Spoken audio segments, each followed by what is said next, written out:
할렐루야, 환영하고 축복합니다. 오늘은 수요일입니다. 하나님의 말씀은 요나서 1장 13절입니다.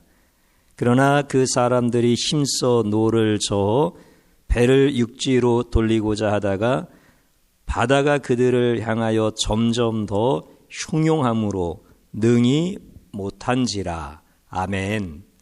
하나님 앞에 예배하는 귀한 성도님들 가정 주님의 보혈로 다 씻어주시고 하나님 앞에 진실하게 예배할 때 하나님이 너무 기뻐하시고 또 여러분과 여러분 가정에게 반드시 복을 내리시는 하나님이심을 경험하게 하시기를 축복합니다.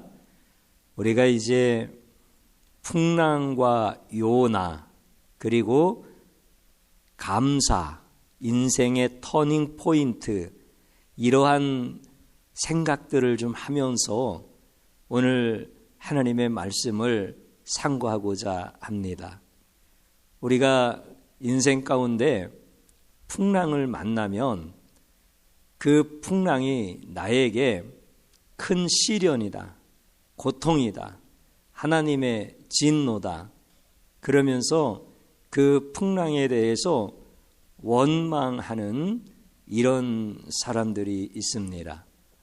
그러면 이것은 보통 사람들이 갖고 있는 생각입니다. 육의 생각이라고 하는 거죠. 그래서 그 풍랑을 좋아하는 사람이 한 사람도 없다, 이렇게 말해도 과언이 아닙니다.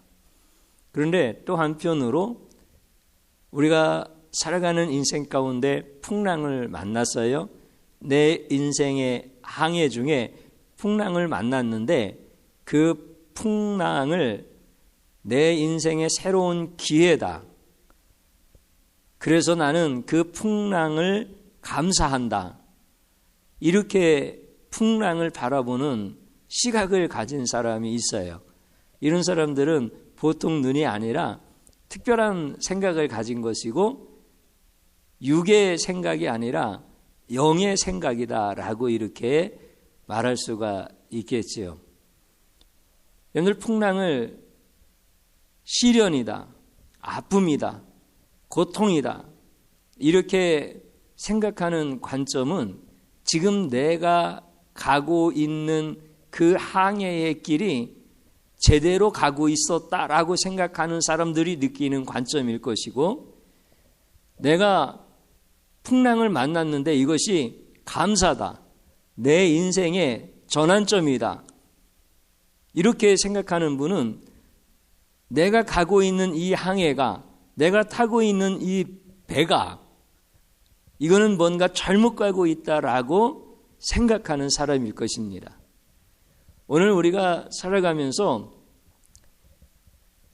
풍랑을 만났는데 이 풍랑이 하나님 너무 감사합니다, 이렇게 느껴지고 고백하는 시간들을 경험해봐야 하나님이 얼마나 사랑의 하나님이신지를 고백하기 시작합니다.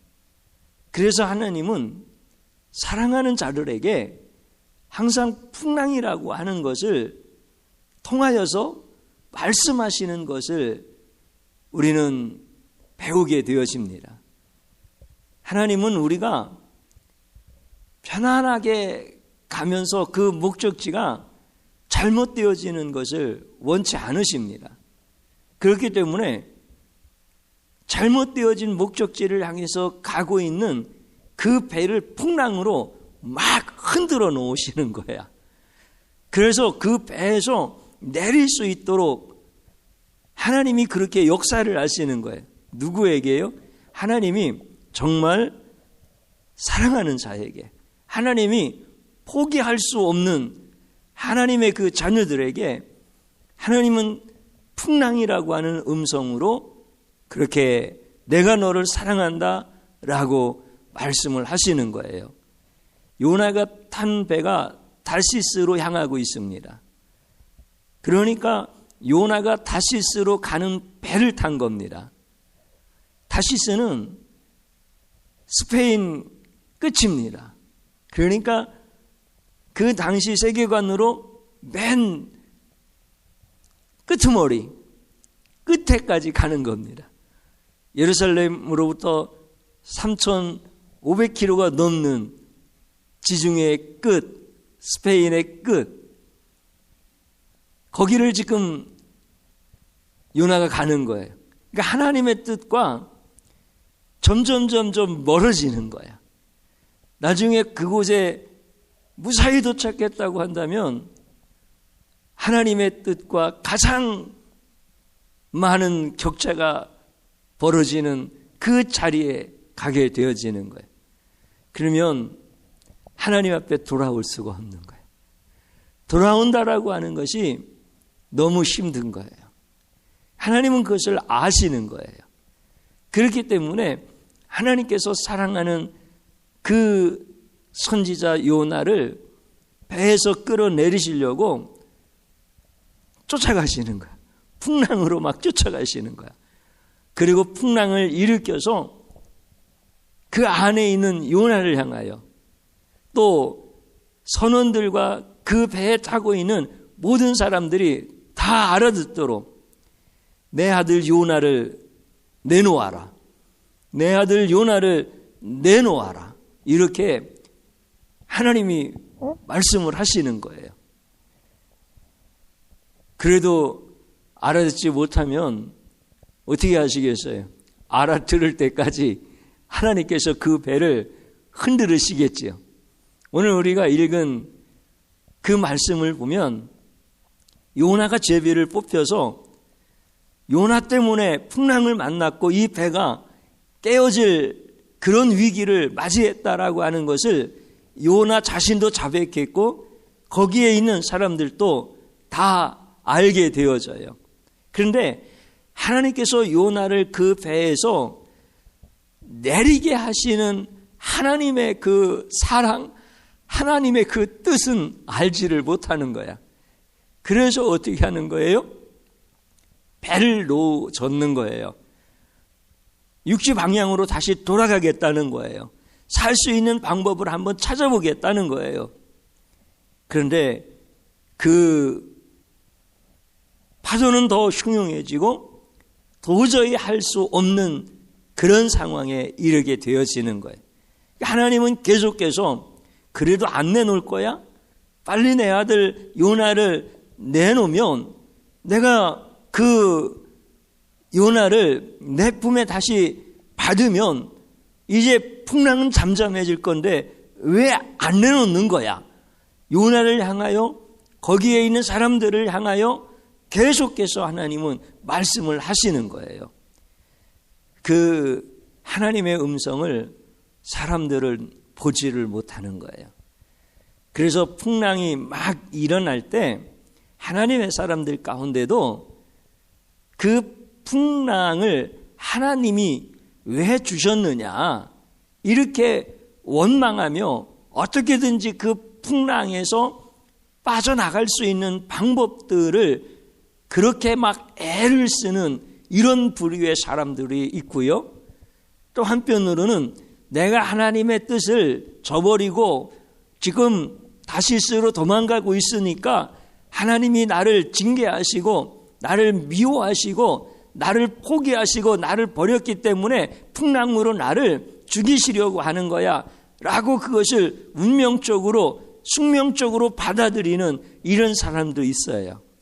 그러면 원망하는 사람이나 운명적으로 받아들이는 사람이나 사실은 똑같은 결과예요.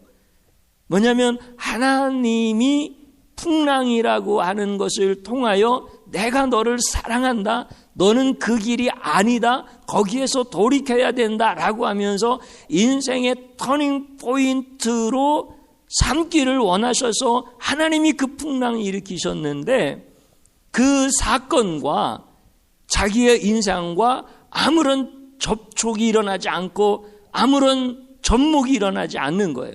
그러니까 하나님의 그 사랑, 하나님의 뜻, 그래서 일으키셨던 사건, 이것과 자기의 인생과 무관한 거예요. 아무 의미가 없는 거예요. 그냥 가던 대로 가는 것뿐이에요. 거기서 풍랑을 만나서 죽든지 아니면 그 풍랑을 어떻게 해서 가까스로 넘어가서 살든지 하나님의 뜻과는 상관이 없는 거예요.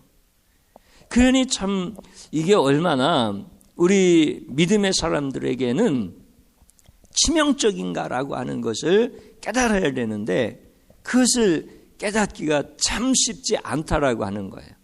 그런데 이제 하나님의 말씀을 통하여서 영의 눈이 열려져야 되는 거죠. 하나님이 의도하시는 바가 무엇인지를 알게 되어지는 거죠. 그러면 이 풍랑은 나를 사랑하신다라고 하는 하나님의 음성의 사인으로 일으키신 사건이구나. 이렇게 풍랑을 보는 거예요. 그러면 어떻게 되어지는 거예요? 풍랑 속으로 뛰어드는 거예요. 그 풍랑이 일어난 것을 감사하는 거예요.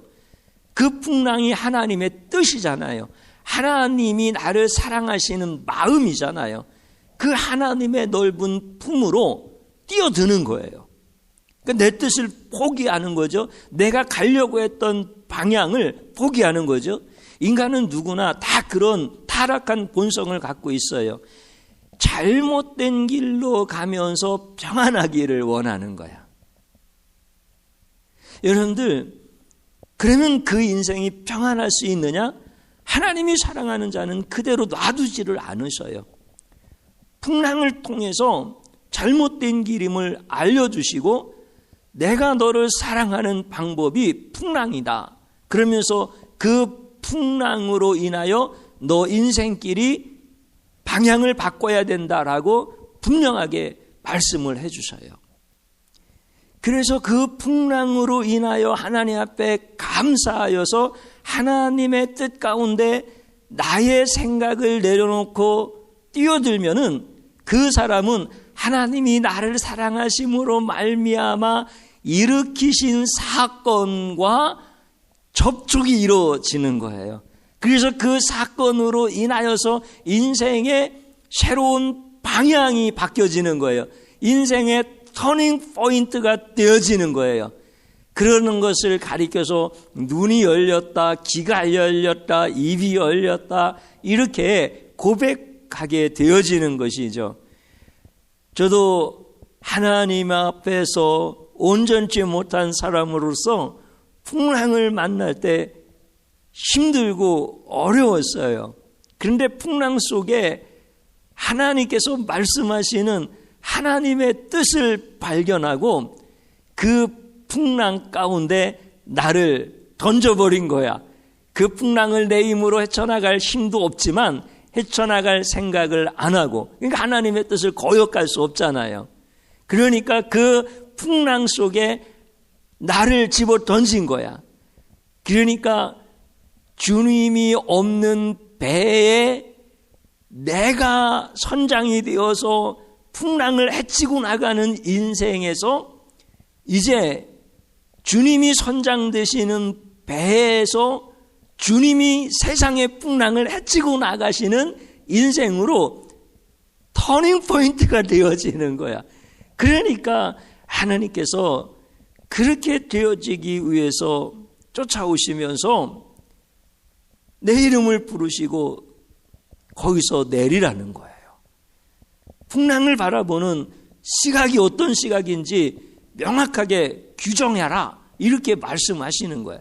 그래서 그 풍랑 하나님 앞에 감사드렸죠. 그리고 이게 조금씩 훈련되어졌죠. 그랬더니 이제 풍랑이 일어나면 하나님 앞에 감사하는 거야.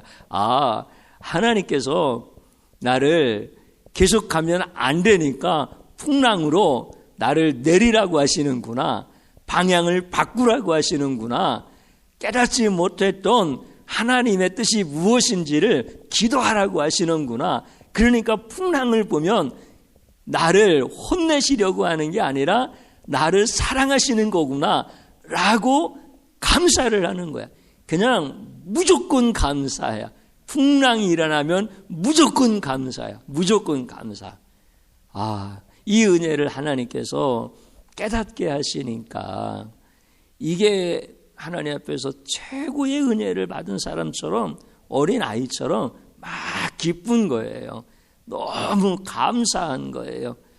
아유, 조그만 풍랑 만나봐서 그렇지요. 큰 풍랑 만나도 그러시겠습니까? 이렇게 혹여 묻는 분이 계시다고 한다면 저는 약하지만 주님은 강하셔서 내가 큰 풍랑을 만나도 주님 앞에 동일하게 고백할 수 있습니다라고 나의 신앙 고백을 솔직하게 말씀드릴 수가 있어요. 나는 못해요. 그런데 주님은 하게 하시더라고요. 그게 은혜예요. 그게 은혜. 여러분들 어떤 풍랑을 보고도 감사하십시오. 여러분들을 사랑하시는 하나님의 방법이고 여러분들의 인생을 좋은 길로 바꿔놓으시려고 하시는 하나님의 오묘한 섭리요 위대한 하나님의 계획이십니다. 오늘 이 말씀 꼭 기억하시고 하나님 모르면 죽음의 배에서도 뛰어내리지 못하지만 하나님이 이런 하나님인 줄 알면 망망대해에서도 그 풍랑 가운데 그 풍랑을 지고 계시는 하나님의 품속으로 뛰어내릴 수가 있습니다. 주님 한번 부르고 감사가 이런 것이다라고 하는 고백으로 기도드리겠습니다. 주여 감사드립니다.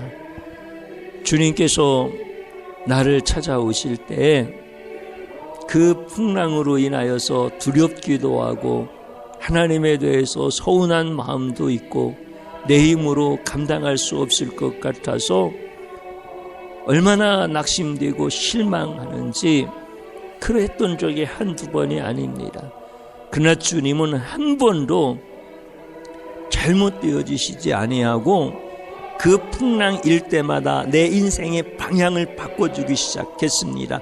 어떤 때는 10도를 바꿔주셨고 어떤 때는 30도를 바꿔주셨고 어떤 때는 90도 어떤 때는 180도를 바꿔주셔서 나같이 무지한 자가 나같이 연약한 자가 나같이 완악한 자가 주님의 은혜와 사랑으로 인하여서 이제 주님이 어떻게든 쓰시는 자리에서 쓰시겠다라고 이렇게 하나님이 세워가시는 것을 보니 감사할 뿐입니다.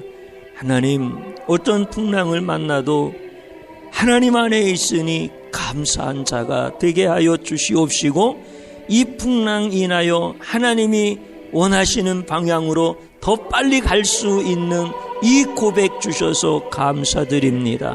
우리 사랑하는 성도들 풍랑 때문에 두려워하거나 낙심하거나 원망하거나 운명처럼 받아들이지 말게 하시고 우리 주님의 사랑을 느끼게 하시고 깨닫게 하시고 주님의 그 품 안에서 승리하게 하옵소서. 예수님 이름으로 기도드립니다. 아멘.